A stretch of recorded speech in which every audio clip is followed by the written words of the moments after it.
Is this rumor that potentially California Adventures Food and Wine Festival, which had only just begun before all this sort of hit the fan, may be extended, and it might be extended out through summertime. Is that something you would like to see? I know a lot of those sip and savor passes got sold right up front that nobody got to use. I hope it comes back. I mean, we only got to try it the day before they closed Disneyland. We went to an event really quick, tiki mixology event, and we got to try a couple of food items, and we kind of wanted to try more. So I'm excited to try a little bit more that we weren't able to touch on. Yeah, I hope it sticks around.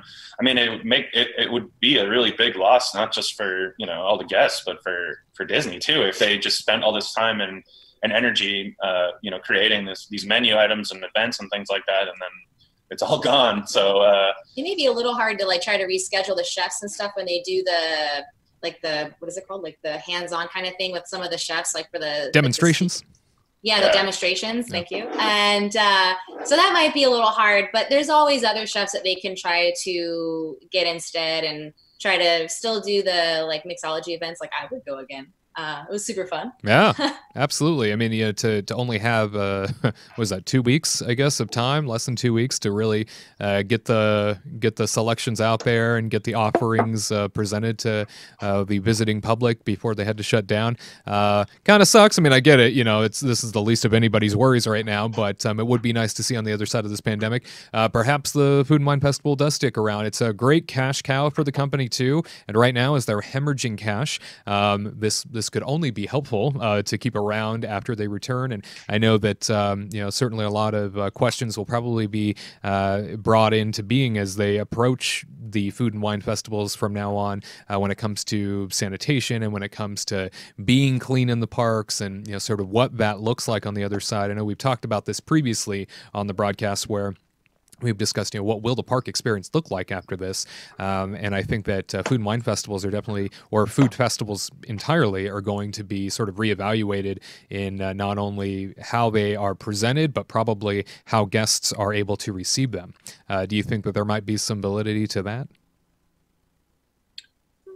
Yeah, I mean, I feel like they've been doing a pretty good job, actually, but I didn't really feel like it was lacking in a way. I mean, I think, I guess I could say that, I mean, this year in particular too, they have a new type of utensil dispenser where you don't even have to touch, you used to touch the little button that every single other person touched, and then you picked up your spoon from the trough of other spoons that people left behind. Or you get the kid that likes to just press the button, and then they waste 14 forks, and no one's gonna just grab a fork out of the bin. They would get a new one. So this year they actually had new utensil dispensers that you just pulled the end of a fork or whatever, and the fork would come out, and so I could see them getting more in that vein, or just trying to figure out how that we can touch each other less, or have sanitation areas around. You know what I mean? Like when you're passing things, you're passing a credit card to somebody, or right.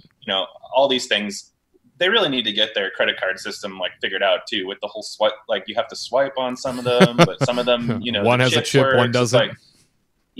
Just let me use Apple Pay. Let me put the chip in. I don't want to touch your hand. I don't want the person, especially at a place like Bengal Barbecue. Right.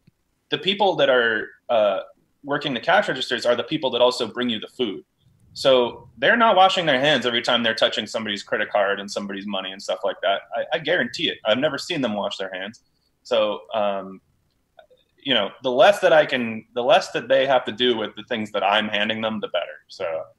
You got that right. Keep it clean out there. Purell it up. Hey, so we jump from one coast to the other, and now out at the Magic Kingdom, it does sound like permits have been filed for Stitch's Great Escape Demolition in Tomorrowland. What a big deal this is, especially because the rumored replacement for it is something Wreck-It Ralph related. Garrett, Tyler, Katrina, you guys pumped about this? I mean, Stitch's Great Escape has been kind of shuttered for the last few years, used only really as a character meet and greet on even the busiest of days. Otherwise, the ride itself just hasn't been something that's been operating. You pumped about this?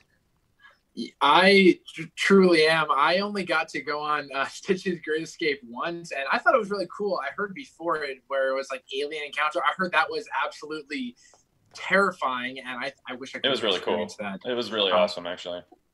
Oh, but I'm all for what? You just were like, oh, that's all. But I'm looking forward to there being a new attraction because Stitch, while it is cool, Wreck Ralph is sort of in the mainstream right now, and the way Wreck Ralph 2 ended, or Ralph Breaks the Internet, it left it open to where you can go further into internet and all of that stuff. So I'm looking forward to what that's going to possibly look like. The way the ride is set up, if you don't know, it's where you all are in a circle in multiple tiers, and in the middle is where the action happens, where it's Stitch or an alien or whatever, and you're sort of strapped in. So I'm wondering, what are they going to do with that? Going in the internet. Yeah. But I wonder what is going to be in that tube. Is Ralph going to be in the tube, or is Ralph if there's an animatronic Ralph, that'll be pretty cool, honestly. They definitely should do a Vanellope out at AA, but I know that the rumor that we're talking about kind of was saying that they're probably going to use the same space, really, but I just can't imagine that being the case. I think they're going to rip that thing apart, especially if they had to file like permits to be, to demolish things. I just can't imagine it's going to be like that similar of a setup, but. Tomorrowland, video games. That's how Tomorrowland works, I guess. I don't know. I think that Wreck-It Ralph is kind of a strange fit for Tomorrowland, but I guess there's been, Monsters Laugh Floor and stuff there too, so it's not like they really care that much about the theme anymore. I just call it like I see it, Garrett. But you're right. I'm right. Thank you. But Wreck-It Ralph, it's cool. I'm excited for it. I hope this is like a fun interactive game unlike Smuggler's Run. I'm going to throw every Disney thing I can think of under the bus. Wow. Look at this guy. And, Tyrant Tyler is back. Listen, I'm not in a good mood today, so I got to get it out of me. But, I got to take him for a walk later. Yeah, no kidding. Put him on the leash and drag him down the street. That's right. But anyway, I don't know. I'm excited for it, and I think it could be a lot of fun. Garrett has a question. Oh no! I'm scratching my head, and then I thought of something. Have any of you out there been able to do the Void at either Disney Springs or Downtown Disney? Yes. I'm wondering I think it would be cool if you could do some sort of like VR virtual reality. Granted, that cheapens everything Disney does. First of all, I don't think they could ever do it on the level that they need to. I don't think they could get capacity there. And then second of all, coronavirus just happened. So if that's really what's People on, don't want to share stuff. If that's really what's on the docket right now, then I believe they're going to change their mind. I'm just wondering, because the queue starts off with you getting introduced to, like the Stitch one was, introduced to aliens going off to prison, and then you go and then Stitch is in there and he's spitting on people, which was weird but cool at the same time because you got blasted. But I'm wondering what this thing could truly look like, because you're stationary, your seat may rock back and forth and bump up and down, but you can only do so much. I think it'd be cool if they did what Disneyland did back in the day, where it's like Mission to the Moon or whatever, where you were like in a rocket ship blasting off to the moon with Ralph. That'd be cool with Ralph, but no, not with Ralph. I just wish Tomorrowland would sort of go back to its roots, like Buzz Lightyear. Buzz Lightyear makes sense, even though he's a toy. People Mover, I guess that's futuristic, but there's not much of a listen, those cars, they run on a robotic track. I want floating cars, Disney. I want that technology. But a floating thing, and they changed it and they ripped it out and made it a Luigi's Rollickin' Roaster. Yeah. It wasn't really a car, but yeah. No more I'll songs. take it. I'll take it. I mean, but Any further any further quarantining of us as we continue to eat all of our supplies and just order in and lay there. Soon we can have an attraction like WallE, and we will all be floating around on our chairs with our little sipper cups, just with our little screens in front of us. WallE attraction would be amazing. Can we have a WallE attraction? Yeah, I would. WallE is my favorite. They should have done that instead of Wreck-It Ralph, because that's futuristic. Yeah, this is true. Tomorrowland-ish. It doesn't pull in, Wreck-It Ralph is hot, so people like Ralph. I get it. I like Ralph. I didn't love the second movie as much as I like the first one, but it's cute. But I'm not gonna do a whole thing about Wreck-It Ralph or Ralph breaks the internet right now. But I just feel like I wish it fit better because to me it's like Tomorrowland doesn't mean anything anymore. Really, that's my main problem with it. And I also hope that this isn't just like an interactive show that you watch. Like I really hope it's not like, and now you all get a controller in front of you and oh gosh, we're in trouble, press left as fast as you can, and everybody in the audience tries to press left. I hope it's not like Mission Space or whatever. I really hope anyway. That's all I got for. Yeah, it'll be great to have something in that space that works finally. After all these reskins and these repurposing of attractions, trying to make that space something people need to go see, just hasn't worked out all that well. And it would be nice to, if this Demolition really does, overhaul the entire space, then we might be in for a treat. Otherwise, I think we might just have a simple reskin, and we're right back to where we started, just with a different theme. So. Yes, Garrett. I was going to say sorry, I feel like I have to raise my hand here sometimes.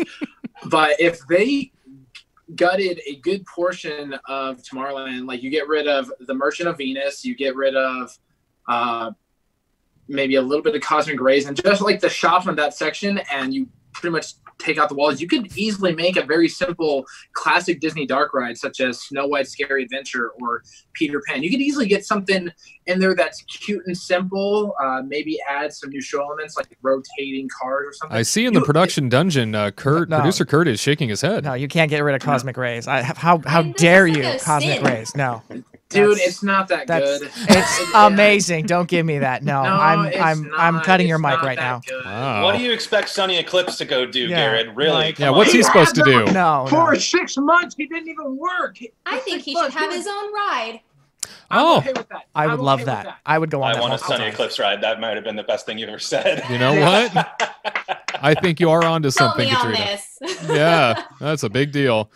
Well, that about wraps up the headlines for this week. Disney Parks closed indefinitely for the time being. We will continue to monitor that situation. Obviously, as the pandemic rages on and things continue to change day to day, that will obviously impact the reopening timeline for Disney Parks. Just keep in mind, if you're somebody that has trips scheduled 2 months out from this point, hang in there. Probably don't cancel. Probably don't go calling. Hang in there. Wait for it. See what happens, because really, day to day, things keep changing. So 2 weeks ago, we would have never guessed we would be in this spot. And who knows? 2 weeks from now, things might be radically different across the country. You just have no idea. So hang in there. Hold on to your reservations. I have a trip scheduled in May. I'm hanging on to mine. I don't plan on canceling it.